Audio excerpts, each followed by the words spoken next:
ඒහි පස්සිකෝ එන්න ධර්මය දකින්න. නමෝ තස්ස භගවතු අරහතෝ සම්මා සම්බුද්දස්ස. නමෝ තස්ස භගවතු අරහතෝ සම්මා සම්බුද්දස්ස.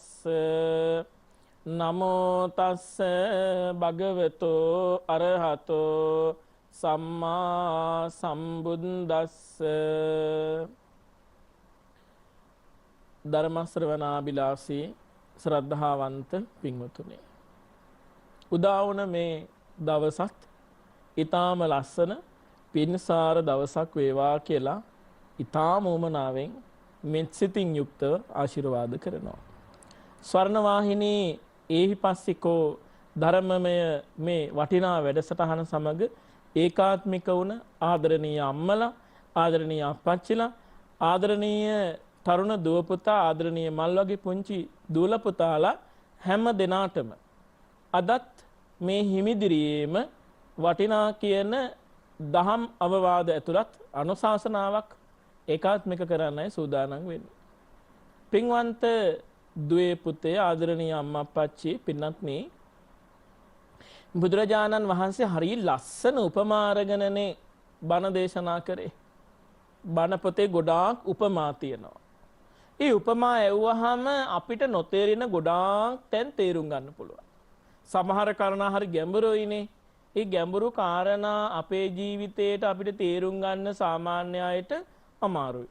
එහෙම වුණාම බුදුරජාණන් වහන්සේ ලස්සන උපමා කතා දේශනා කරලා ඒ හරහා අවශ්‍ය දහම් පණිවිඩය දේශනා කරා. අද මම ඔයාලට කියලා දෙන්නේ මේ කාලේ ටිකක් කතා බහටත් ලක් වෙන කාරණාවකුත් අලලාමයි මගේ දේශනාව කරන්නේ. අද මාතෘකාව මම යොදාගන්නේ වඳුරු ගැන. වඳුරු රිලව් ගැන ටිකක් මේ කාලේ කතා වෙන කාලයක්මනේ. ඒ හින්දා ඒ ගැනම පොඩ්ඩක් දේශනා කරන්න ඕනි කියලා හිතුණා. ඒකම ගැන බණට කියන්න හිතුණා. වඳුරු ගැන, රිලව් ගැන මේ කාලේ ටිකක් කතා වෙනවා. හැබැයි පුතේ, වඳුරු ගැන, රිලව් ගැන කතා කරේ මේ කාලේ විතරක් නෙවෙයි. බුදුරජාණන් වහන්සේගේ කාලේ ඉඳන්ම වඳුරු ගැන, රිලව් ගැන කතා කරා. බුදුරජාණන් වහන්සේත් මේ වඳුරු රිලව් පිළිබඳව දේශනාවලට උපමා විදිහට ගත්තා. හැබැයි මේ දේශනාවේ තියෙන හැටියට මේ බණ අහන පින්වන්ත ඔබත්, බණ දේශනා කරන මමත් එක්තරා වඳුරු කුලයකට අයිති වෙනවා කියලායි බුදුහාමුදුරුවෝ දේශනා කළා තියෙන්නේ. අපිත් වඳුරන්ගේ ගතිගුණ තියෙන අය කියලායි දේශනා වුණේ. මේ උපමාවේ හැටියට වඳුරෝ වර්ග දෙකක් මෙතන සඳහන් වෙනවා. දැන් ඔන්න මම මේ කියන බණ ටික අහගෙන ඉවර වෙලා අවසානෙට හිතන්න මම මොන જાතිය වඳුරෙක්ද හිතන්න ඕනේ. මම මොන જાතිය වඳුරෙක්ද කියලා හිතන්න ඕනේ. අද ඔබට මම කියලා දෙන්නේ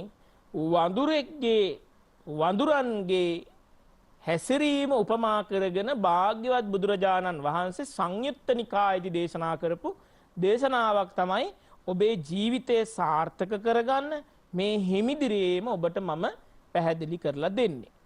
පින්වත්නි, මේ දේශනාව තියෙන්නේ සංයුත්ත නිකායේ මහා වග්ගයේ සතිපට්ඨාන සංයුත්තේ අම්බපාලී කියන වග්ගයේ තියෙනවා. සංයුත්ත නිකායේ මහා වග්ගයට අයත්තේ අම්බපාලී කියන වග්ගයේ තියෙන 7 වෙනි සූත්‍ර දේශනාව තමයි අද මාතෘකාව. මේ සූත්‍රයේ නම මක්කට සූත්‍රය. මොකද්ද සූත්‍රයේ නම? මක්කට සූත්‍රය. ටිකක් දකුණු පළාතේ සූත්‍රයක් දෝ කියලා හිතෙන්න පුළුවන්. මොකද මක්කට කියලානේ කියවෙන්නේ. මක්කටයි කියලා එහෙම කියනවනේ ටිකක් ඒ පළාතේ අය. මේක දකුණු පළාතේ වචනයක් වගේ හිතුණාට මේක පාලි භාෂාවේ වචනයක්. මක්කට කියලා කියන්නේ පාලියෙන් සතෙකුට, සතා තමයි වඳුරා. වඳුරට කියන්නේ මක්කට.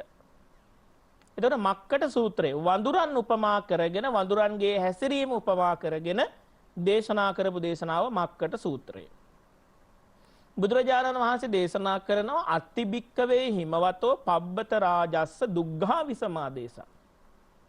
පින්නත් නෙමෙයි, හිමාල පර්වතය අහලා තියෙනවානේ මගේ පින්වතුන්. දඹදිව හිමාල පර්වතය කියලා අහලා තියෙනවානේ බණ පොතේ, බණ කතාවල. මේ හිමාල පර්වතයේ තියෙනවලු වඳුරන්ටයි මිනිස්සුන්ටයි දෙගොල්ලන්ටම වාසය කරන්න බැරි යන්න බැරි ප්‍රදේශයක්. සත්තුන්ටයි මිනිස්සුන්ටයි දෙගොල්ලන්ටම යන්න බැරි ප්‍රදේශයක් තියෙනවලු. ඉතින් ඒකේ වඳුරොත් නැහැ මිනිස්සුත් නැහැ. ඒ දෙගොල්ලොම යන්නේ නැහැ. තව එක ප්‍රදේශයක් තියෙනවලු. ඒ ප්‍රදේශයේ මිනිස්සුන්ට යන්න බැයිලු. මිනිස්සු වාසය කරන්නේ නැහැලු. වඳුරු විතරලු වාසය කරන්නේ. දෙවෙනි ප්‍රදේශය. මිනිස්සු වාසය කරන්නේ නැති වඳුරු විතරක් වාසය කරන වඳුරන් විතරක් යන්න පුළුවන් ප්‍රදේශයක්. මොකද පැන පැන උඩින් එහෙමනේ යන්නේ ඉතින් වඳුරු. තව ප්‍රදේශයක් තියෙනවා. ඒ ප්‍රදේශේ මිනිස්සුත් වාසය කරනවා වඳුරුත් වාසය කරනවා. මිනිස්සුත් වාසය කරනවා වඳුරුත් වාසය කරනවා. ඔය ඔක්කොම එකට ඉඳ ගියාම තමයි වරදින්නේ. ඔන්න උතන තමයි වැරදෙන්නේ. දැන් ඔන්න එතන මේ මිනිස්සුයි වඳුරෝයි හැමෝම වාසය කරන තැන මගේ පින්නත්නේ ඉන්නවලු ලුද්දෝ. ලුද්දෝ කියලා කියන්නේ මේ වැද්දට නමක්නේ. වැද්දෙක් ඉන්නවලු. වැද්දා කියලා කියන්නේ සතුම් දඩයන් කරන කෙනෙක්. වඳුරන්ව දඩයන් කරන කෙනා තමයි මේ වැද්දා. මේ වැද්දා මේක ලස්සන උපමා කතාවක් පින්නත්නේ. මේක වරද්ද ගන්න එපා. මේක උපමාවක් බුදුහාඳුරු දේශනා කරපු. මේ වැද්දා වඳුරන්ව දඩයන් කිරීම සඳහා උපක්‍රමයක් යොදවනවා කියලා කියනවා. මොකද්ද උපක්‍රමය? ලාටු වඳුරු ලහුටු. නැත්තම් ලාටු උලනවා. ලාටු කියලා කියන්නේ ඇලෙන જાතියකට. ඒ කියන්නේ අපි කියන්නේ මැලියන් කියලා. ලාටු කියන්නේ මැලියන්. ලාටු උලනවා මැලියන් උලනවා කියන්නේ. මැලියන් ගත්තාම ඔය කජු මැලියන්, අඹ මැලියන්, ඒ වගේම කැකුණ ගහෙන් එන කැකුණ මල. කැකුණ මල කියන්නේ කැකුණ ගහේ අත්තේ පිපෙන එකට නෙවෙයි. ගහේ මුලෙන් එන කිරි ටිකට ගමේ ව්‍යවහාරය කියන කැකුණ මල කියලා. කැකුණ මල, අඹ මැලියන්, කජු මැලියන්, මේ වගේ මැලියන් වර්ග කොස් ගහෙන් එන කොහොල්ල මේවා ගන්න පුළුවන්. මේ මැලියන් වල ස්වභාවයන් දෙකක් තියෙනවා. කියන්නේ ගති ස්වභාවයන් දෙකක් තියෙනවා. එකක් තමයි ඇලෙන ගතිය, එකක් තමයි දිලිසෙන ගතිය. අවුව එහෙම වැටෙනවා ටිකක් දිලිසෙනවා. ඇලෙන ගතියයි දිලිසෙන ගතිය. ඉතින් මේ ස්වභාවය ප්‍රයෝජනෙට අරගෙන වඳුරන් මරන්නා වූ මේ වැද්දා පේන තැනක අපි කියමු ගල්තලාවක් වගේ තැනක් කියලා. අන්න එහෙම තැනක ගිහිල්ලා ටිකක් ලොකුවට මේ තියෙන ලහුටු නැත්තම් ලාටු ගිහින් උලනවා. මේවා උලනවා. ගිහලා උගුලක් හදලා තියෙනවා. හදලා තිබ්බහම මෙතනින් එනවලු මේ කැලේ ඇවිදගෙන යන වඳුරෝ වර්ග දෙකක් ඉන්නවලු. එක වඳුරෝ වර්ගයක් තමයි අලෝල අබාල කියන වඳුරෝ ජාතිය. මොකද්ද? අලෝල අබාල කියන වඳුරෝ ජාතිය. තව වඳුරෝ ජාතියක් ඉන්නවලු බාල ලෝල කියන වඳුරෝ ජාතියක්. මේ අලෝල අබාල කියලා කියන්නේ බාල ගති ගුණ නැති ලෝල ගති ගුණ නැති කියන එක. දැන් බාල ගති ගුණ කිව්වම ටිකක් පහත් ගති කියන එකනේ. දැන් ලෝල ගති ගුණ කියලා කියන්නේ ඔය ලෝලීත්වය, කැමැත්ත, ආසාව කියන එකනේ. ලෝලීත්වය, ලොල් බව. දැන් කෙලි ලොල් නේද? කෙලි ලොල් නැත්තම් ලෝලි, ක්‍රීඩා ලෝලි, ක්‍රීඩාවට කැමැති, ක්‍රීඩා ලෝලීන්, ක්‍රීඩාවට අතිශය කැමැති අය ක්‍රීඩා ලෝලීන්. ඒ වගේ. ඉතින් මේ ලොල් ගතිය තියෙන, බාල ගතිය තියෙන අය බාල ලෝල වඳුර වෙනවා. අලෝල අබාල වෙනවා බාල ගති නැති ලෝල ගති නැති වඳුරා. මෙන්න මේ වඳුරු වර්ග දෙක වාසය කරනවා. ඉස්සෙල්ලාම මෙතනින් යනවලු අලෝල අබාල කියන වඳුරේ. බාල ගති නැති ලෝල ගති නැති.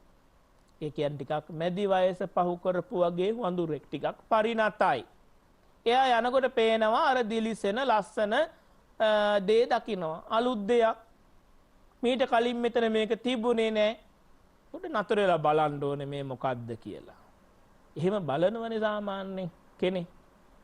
හැබැයි පින්නත්නි ඔය පරිණත වෙච්ච අය, දැනුගත් අය, බුද්ධිමත් අය, අත්දැකීම් තියන අය දෙයක් දැක්කට නතර වෙන්නේ නැහැ නේම.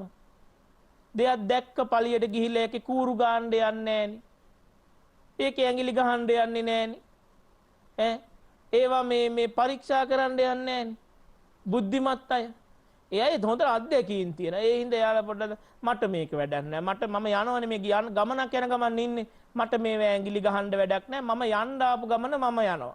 එහෙම කියලා පාඩුවේ යන්න යනවා. අර අලෝලා බාල වඳුරා එයා අතපත ගන්න නැහැ, බලන්නේ නැහැ, යන්න යනවා.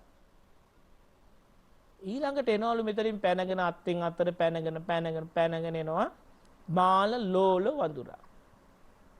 බාල ලෝල වඳුරා ඇවිල්ලා පින්නත් නේ බලනවලු මේ මොකද්ද තියෙන්නේ කියලා. හරි ලස්සනයි. බැලුවහම දිලිසෙනවා. හරි ලස්සන. මොකද්ද දන්නේ? මීට කලින් මම මෙතන මෙහෙම එකක් දැකලා නැහැ. මොකද්ද බලන්න යන්න ඕනේ. ඔන්න යනවා බලන්න. බලන්න ගිහිල්ලා බලලා විතරක් මදි මෙයාට. පොඩ අත ගාලත් බලන්න හිතෙනවා. බලලා මදි පොඩ අත ගාලා බලන්නත් ඕනේ. සමහර අයත් ඕ වගේනේ. දේවල් දැක්කහම මදි. පොඩ ඒවා තව පරීක්ෂා කරන්න යනවා. අවසානයේ ලොකු අමාරුවල් වල වැටෙනවා. Tamanට අයිති නැති, Tamanට වැඩකට නැති, Tamanට ගෝචර නැති, Taman නොදන්නේව අතපත ගන්න ගිහිල්ලා Taman නොදන්න දේවල් පිළිබඳ පරීක්ෂණ පවත්වන්න ගිහිල්ලා ලොකු අමාරුවල වැටිච්ච අපි දකිනවා සමහර වෙලාවට සමාජේ. නිසා මේ වඳුරා බාලලෝල වඳුරා එතෙන්ට ගිහිල්ලා බලනවා මේ මොකද්ද කියලා බැලුවම හරි ලස්සනයි.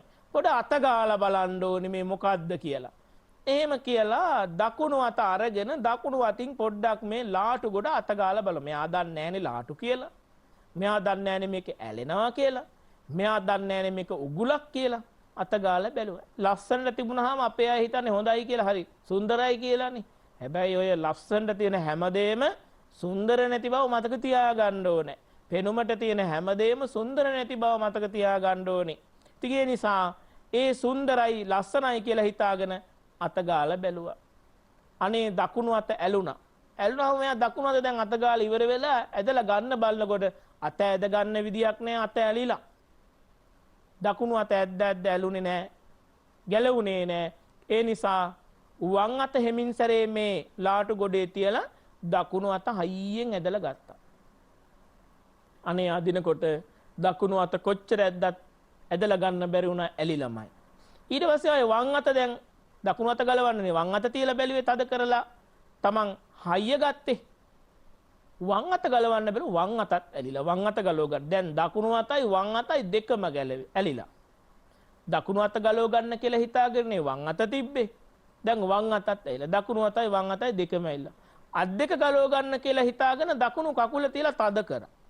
තද කරලා අත් දෙක ඇදලා බැලුවා. අනේ ඒ එන්නේත් නැහැ. ඊට කකුල ඇදලා බැලුවා කකුලත් ඇලිලා. වම් අතයි දකුණු කකුලයි ගලව ගන්න හිතාගෙන වම් කකුල තියලා තද්ද කරලා අනිත් අත් දෙකයි කකුලයි ඇදලා බැලුවා. අනේ ඒ ආවෙත් නෑ. දැන් කී පොලක් ඇලිලාද පුතේ? 4 පොලක් ඇලිලා. දැන් මේ 4 පොලම ඇලුනට පස්සේ මේ වඳුර කල්පනා කරන දැන් මං කොහොමද මේ අත් දෙකයි කකුල් දෙකයි ගලව ගන්න? ලොකු ප්‍රශ්නේ. මෝඩ කමනේ පින්නත් නේ මෝඩ කමනේ. ඇයි බාලයි ලෝලයිනේ තේරෙන්නේ නෑ. අනවශ්‍ය දේවල් අතපත ගන්න ගියාට පස්සේ වෙන විනාශය බලන්නකො. එහෙනම් උදේ පාන්දර ඔබට මතක් කරන්නේ තමන්ගේ ජීවිතයට අවශ්‍ය නැති අනවශ්‍ය දේවල්, නොදන්න දේවල් වල අතපත ගන්න යන්න එපා. ඒව ගැන අනවශ්‍ය පරීක්ෂණ පවත්වන්න යන්න එපා. මොකද ජීවිතේ ඒකෙන් ලොකු ප්‍රශ්න ගොඩකට පැටලෙන්න පුළුවන්. මේ වඳුරත් අන්න ඒ වගේනේ පැටලුනේ. දැන් බලන්න ඊළඟට මේ අත් දෙකයි කකුල් දෙකයි 4 ගලව ගන්න හිතාගෙන ඔළුව තියලා නලලා හරිය තියලා තද්ද කරලා ඔළුවෙන් ඩම් එක අරගෙන අර වයසක අය කියන්නේ ගම් වල ඉන්නේ ඩම් එක ගන්නවා කියලා. ඩම් එක දාලා අල්ලන්න කියලා කියන්නේ ගලක් එහෙම උස්සගෙන යනකොට ලොකු කඳක් එහෙම කර ගහනකොට කියන්නේ. අන්න ඒ විදිහට ඩම් එක දාලා නලලා තියලා අත් දෙකයි කකුල් දෙකයි ඇද්දා. අනේ අත් දෙකයි කකුල් දෙකයි ආවේ නැහැ. ඔළුවත් ඇලුනා. දැන් කී පොලක් ඇලිලාද පුතේ? 5 පොලක් ඇලිලා. 5 පොලක් ඇලිලා තියෙනවා. 5 පොලක් ඇලෙන එකට තමයි අපි ඔය සමාජේ කතා කරන්නේ 5 පොලේ අලව ගන්නවා කියලා. 7 පොලේ අලව ගන්නවා කියලා අහලා ඇති. හැබැයි 5 පොලේ අලව ගන්නවා කියන එක පිළිබඳව අහලා තිබුණේ නෑනේ. 5 පොලේ අලව ගන්නවා කියන්නේ ඔන්න ඕකට පුතේ. 5 පොලේ අලව ගන්නවා. ඔන්න දැන් 5 පොලේම අලව ගත්තා. ඊට පස්සේ මෙයාට ආයේ මිදෙන්න විදියක් නැහැ. වඳුරෝ මරණ, වඳුරන්ව දැහැ ගන්න, වඳුරන්ව හසු කරගන්න මේ උගුල අටවන වැද්දා ඇවිල්ලා මේ වඳුරව ගැට ගහගෙන අරන් ගියා. මේ උපමා කතාවක් බුදුහාමුදුරුවෝ දේශනා කරේ සතිපට්ඨාන සංයුත්තේ. මේක ලස්සන උපමාවක්. බුදුහාමුදුරුවෝ ඇයි මේ වඳුර ගැන මේ කතාව කරේ? දැන් හිතන් බාලලෝල වඳුරගේ ගතිය තමයි දකින වතපත ගානවා, ඒව ඇගිලි ගහන්න යනවා, ඕන නැති දේවල් Tamanට ඕන එක මොකද්ද, එපා එක මොකද්ද, ඒක හොයන්නේ නැහැ. Tamanට අවශ්‍යද අනවශ්‍යද ඒව බලන්නේ නැහැ. අවසානයේ ලොකු අමාරු ගොඩක වැටෙනවා. අන්න එයාගේ ස්වභාවය. ඊළඟට අර අලෝලා බාල වඳුරා කියලා කියන්නේ Tamanට ඕන එක මොකක්ද, එපා එක මොකක්ද, අවශ්‍ය දේ මොකක්ද, අනවශ්‍ය දේ මොකක්ද, ඒක තේරුම් අරගෙන වැඩ කරන වඳුරා තමයි අලෝලා බාල වඳුරා. එයා ජීවිතේ වරද්ද ගන්න. එයා ලස්සනට කටයුතු කරනවා. බුදුහාමුදුරුවෝ දේශනා කරනවා අර අලෝල අබාල වඳුරා ගැන කිසිම ගැටලුවක් නැහැ. එයා කොහොමද ජීවිතේ දිනනවා. අන්න ඒ වගේ මිනිස්සු ඉන්නවා ජීවිතේ. Tamanට ඕන එක මොකද්ද, එපා එක මොකද්ද, ඒක තේරුම් අරගෙන ඒ දේ තේරුම් අරගෙන තෝරා බේරාගෙන ජීවිතේට එනේව්වා හමු වෙන දේවල්, මොන ගැහෙන දේවල් හරියට තෝරගෙන යා ජීවිතේ ලස්සනට ගත කරනවා. හැබැයි බාලලෝල වඳුරා රැවටෙනවා. ඒ වගේම Taman මිරිඟුවක් පස්සේ ගිහිල්ලා තමන්ගේ ජීවිතේ විනාශ කරගන්නවා. ඒක සමහර මිනිස්සුත් තමන්ගේ ජීවිතේ පටල ගන්නවා. අන්නේ පටල ගන්න කෙනා පැටලුණ පහ මොකද්ද? අලවගත්ත පහ මොකද්ද? බුදුහාඳුර දේශනා කරන මේ පස්පොලක් ගැන බණට කිව්වේ විශේෂ කාරණා. මොකද්ද මේ පස්පොල? ඇස, කන, නාසය, දිව, ශරීරය. මොකද්ද? ඇස, කන, නාසය, දිව, ශරීරය. මෙන්න මේ ඇහෙන් රූප දැකලා ඒ රූපේ ඇලෙනවා ගැටෙනවා. කනෙන් සද්ද අහනවා, ඒකේ ඇලෙනවා ගැටෙනවා. නාසයෙන් ගඳ සුවඳ ඇලෙනවා ගැටෙනවා. දිවෙන් රස පහස ඇලෙනවා ගැටෙනවා. කයෙන් පහස ඒකේ ඇලෙනවා ගැටෙනවා. දිවට දැනෙන රසය ඇලෙනවා ගැටෙනවා. ඒ වගේම කයට දැනෙන පහසේ ඇලෙනවා ගැටෙනවා. මේ විදිහට පංච ඉන්ද්‍රියන්ගෙන් ඇස කන නාසය දිව ශරීරය කියන මේ ඉන්ද්‍රිය පහෙන් ඇලෙනවා. මේක මායයා විසින් අටවපු උගුලක් බව දන්නේ නැහැ. ඇහෙන් රූපයක් දැක්කහම ඒ රූපය දැකලා විඳලා ඒකට ඇලිලා ඒ නිසා තෘෂ්ණාව උපදවගෙන ලෝභය, ද්වේෂය, මෝහය උපදගෙන ජීවිතේ විනාශ කරගන්නවා. සබ්දේත් එහෙමයි. හැම දෙයකම එහෙමයි. නිසා බුදුහාමුදුරුවෝ දේශනා කරනවා අර බාල ලෝල වඳුර වගේ එයා පස්පොළම එක තැනකින් ඇලුනොත් පුතේ මොලේ නැති වුණොතින් හැම තැනින්ම පැටලෙනවා. සමහර අය ඉන්නවා එක වැරද්දයි කරන්නේ. පොඩි දෙයක් සමහර විට ඒ වැරද්දෙන් මිදුන් නැති වුණාම වැරදි ගණනාවකට පැටලෙනවා. අර බාල ලෝල වඳුර පැටලුණා වගේ. ඒ නිසා හොඳම දේ තමයි වැරදි කරන්නේ නැතුව ඉන්නේ. අනිත් එක තමයි තමන්ගේ ජීවිතේට අවශ්‍ය දේවල් විතරක් පුතේ කරන්න. පින්වත්නි අනවශ්‍ය දේවල් කරන්න යන්න එපා. තමන් නොදන්න දේවල් කරන්න යන්න එපා. තමන්ට නොගැලපෙන ප්‍රදේශවල වාසය කරන්න යන්න එපා. තමන්ට ගැලපෙන සුදුසු ප්‍රදේශවල වාසය කරන්න. අර දේවල් වලින් තමයි ජීවිතේ වරදින්නේ, විනාශ වෙන්නේ. ඒ නිසා සුදුසුම දේ, හරි දේ, නිවැරදිම දේ කරන්ද හැම වෙලාවෙම මගේ පින්නතුනි අදිෂ්ඨානයක් ජීවිතේ ඇති කරගන්න. ඉතින් මේ උදෑසනම හිමිදිරියේම මගේ පින්වතුන් හැම දිනාටම කරුණාවෙන්, ආදරෙන්, සෙනෙහසින් ඔබට මම මේ කරුණු ටික පැහැදිලි කරේ. ජීවිතේ ලස්සන කරගන්න වැරදි මගක නම් යන්න එපා, පටලව ගන්න එපා. Tamanට අවශ්‍ය දේවල් විතරක් ලං කරගන්න, අනවශ්‍ය දේවල් ලං කරගන්න එපා. අවශ්‍ය දේ මොකද්ද, අනවශ්‍ය දේ මොකක්ද කියලා හොඳට තේරුම් අරගෙන අලෝල අබාල කියන වඳුර වගේ වාසය කරන්න. දැන් ඔබ දැන් තීරණය කරන්න මම මොන જાතිය වඳුරෙක්ද? මට ඕන එකයි එපා එකයි හැම එකම හොයන්න යනවද? ඒ හැම එකම මම අතපත ගන්න ඇඟිලි ගහන්න යනවද? මම නිකන් වටේම තියෙන රට වටේම තියෙන ප්‍රශ්න ටික පටලව ගන්න කෙනෙක්ද? එහෙම නැත්නම් මගේ පාඩුවේ මගේ ගමන යන කෙනෙක්ද?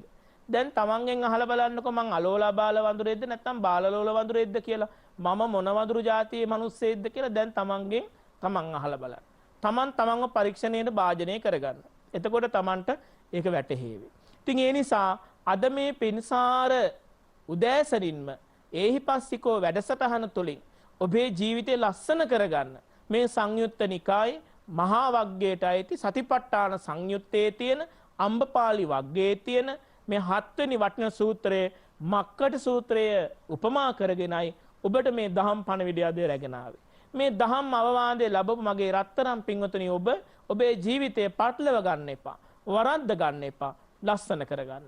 මේ දේශනාව තුළින් ජනිත වූ කුසල් බලයෙන් අද ධර්ම දේශනාවේ දායකත්වයේ දරන පින්වන්ත සත්පුරුෂ ඇත්තන්ටත් ඒ ඇත්තන්ගේ පවුල්වල සෑම සියලු දෙනාටම විශේෂයෙන්ම ස්වර්ණවාහිනී කාර්ය මණ්ඩලයේ සත්පුරුෂ පින්වතුන් හැම දෙනාටම බණ දේශනාව ශ්‍රවණය කරපු ලොකු කුඩා බාල මාළු තරුණ වැඩිහිටි ඔබ හැම දෙනාටම මේ උදාාර කුසල ධර්මයේ හේතු කරගෙන මෙලව ජීවිතය යහපත් වේවා. ගින්නෙන් ජලයෙන් වසවිසෙන් හොරහතුරන්ගෙන් කුරා කුහුඹුවෙකුගෙන්වත් ඔබට අනතුරක් නොම වේවා. රවි චන්ද්‍ර කුජ බුද්ධ ගුරු ශුක්‍ර ශනි රාහු කේතු නවග්‍රහ දෝෂ දුරු වේවා. ගේදොර ඉඩකඩම් යාන වාහන හරක බාන වතු පිටි ආරක්ෂා වේවා. කරන කින රැකී ආරක්ෂා වෙලහෙන දාම් ව්‍යාපාර කටයුතු ගොවි තැන්පත් ආදිය දවසින් දවස දියුණු වේවා. පුංචි දූ දරුවන්ගේ අධ්‍යාපන කටයුතු දවසින් දවස දියුණු වේවා. යනේන ගමන බිමන ආරක්ෂා වේවා. කරන කින හැම දෙයක්ම සාර්ථක වේවා. ආයුෂ වරණ සැප බල ප්‍රඥා වර්ධනය වේවා. මෙලොව ජීවිතේ හරි සතුටින් පෞල් ජීවිතේ ඊටාම ලස්සනට ආදරණීය බිරිඳක ලෙස ආදරණීය සැමියෙකු ලෙස ආදරණීය දෙමාපියන් ලෙස ආදරණීය දරුවන් ලෙස ආදරණීය ජීවිත පින්වන්ත ජීවිත ගත කරන්න ලැබේවා. පරලොව ජීවිතෙත් හොඳ තැනක ඉපදෙන්න ලැබේවා. කෙලවර ඔබ හැම දිනාටම චතුරාර්ය සත්‍ය ධර්මය අවබෝධ කරගන්න මේ ධර්ම දානමේ පින්කම හේතු වේවා. වාසනාව වේවා. ඔබ හැම දිනාටම බුද්ධ ආදී රත්නත්‍රය අනන්ත ආශිර්වාදයෙන් යහපතක් සිතක් සාන්තියක්ම සැලසේවා කියලා කරුණාවෙන් ප්‍රාර්ථනා කරනවා. හැම දිනාටම තෙරුවන්